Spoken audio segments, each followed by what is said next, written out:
Hello and welcome to the Mind, Body, Soul Experience. We're here on the Oracle TV pop-up studio, stand 24, and I'm joined by Mima Cornish. Hi Mima. Hello. Now, how has the exhibition been for you so far? Well, it's fantastic. It's got such a wonderful energy about it. Yeah. I led one of the meditations yesterday in the stage experience, and that was fantastic because we managed to make a real pocket of magic, even though there was all the hubbub in the background. We still managed to make a real little pocket of magic there, so that was wonderful. Now, would you like to tell the viewers what was your meditation around? I know who's your favourite girl. Yeah. But would you like to tell the viewers? Yesterday, well, what we did is we did a meditation for Hecate Analia, which is track 3, I believe, on the new CD that we're bringing out. I'm working at the moment with Paul from New Age Music Garden, who does absolutely sublime meditation music. And we're working together now, we're collaborating, and I've done a CD which is 4 different meditations to the goddess Hecate. And we did Hecate Analia. So what's the difference between the when you say 4 different meditations to the goddess Hecate, why do you need more than one? What's different about them? Well, the way we've constructed it is we're using a statue. Obviously, Hecate has many, many different faces, many different aspects, many different, I hesitate to say personalities. Yeah, no, I know. As a priestess of Hecate myself, yes, I know, but yeah. Yeah, that's not the right word. I can't think of the right one right now. Yeah. But and different energies that she can present to you. And I've used 4. I worked with Hecate on the meditations, so they're more her work than mine, really. Yeah. And one of them was Analia, the goddess of the sea, the oceanic Hecate. And so when you're working with oceanic Hecate, Hecate of the sea, what would you be wanting to achieve? What would you be aiming for? With that, what she wishes to do with these meditations is she wishes to help people with emotions with the water. I mean, obviously in a lot of witchcraft we use water as the element of the emotions, and that's the aspect she's going with this as well.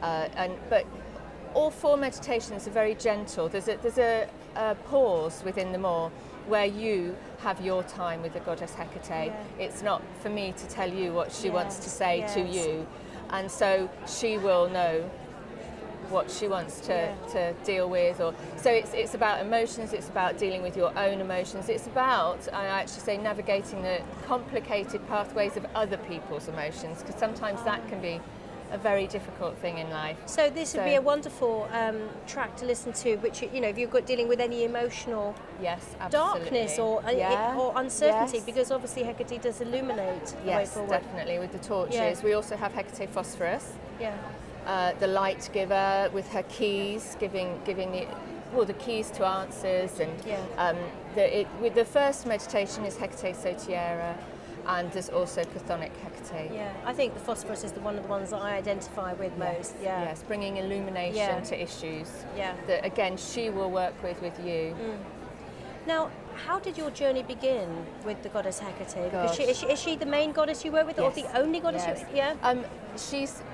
Well, I have to say, Morrigan's turned up recently, which was a surprise, with Hecate. Hecate brought Morrigan to me, but I'm right at the beginning of that journey.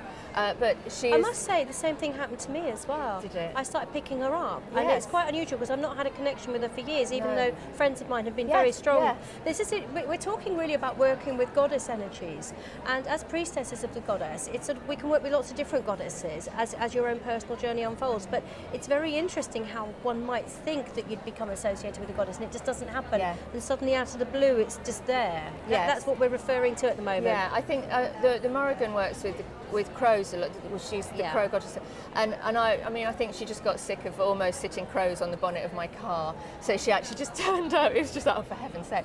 So Hecate came to me.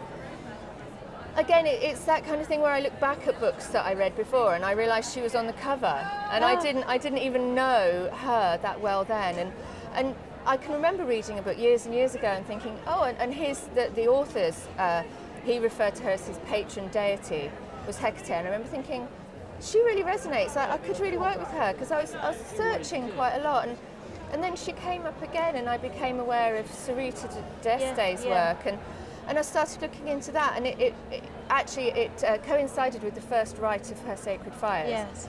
And so I performed that rite, and she came along and she just said, well, we'll see. prove yourself to me and we'll work together, but we'll see. And I'll never forget her just walking straight at me. Yeah, well, we'll see. And so I worked and I worked and I worked, and you know, it's such a blessing. Had you been a practicing privileged. witch before then? Yeah, or? Okay. But solitary, you know, until recently I've always worked as a solitary, so it's been a challenge.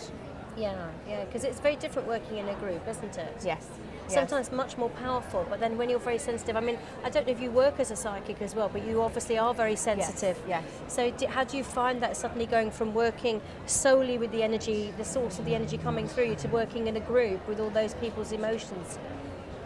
It is quite overwhelming in an entirely positive way, but yes, overwhelming would be part of it. It's a whole new challenge. The thing about working with Hecate for me has been challenge after challenge after challenge, all positive, all about achieving my full potential, all pushing me to new experiences, which are all, you know, something, I suppose, challenging some things. You know, the past year I've had a lot of personal upheaval that she just, I mean, we say she illuminates issues. Well, she just shone the light right in.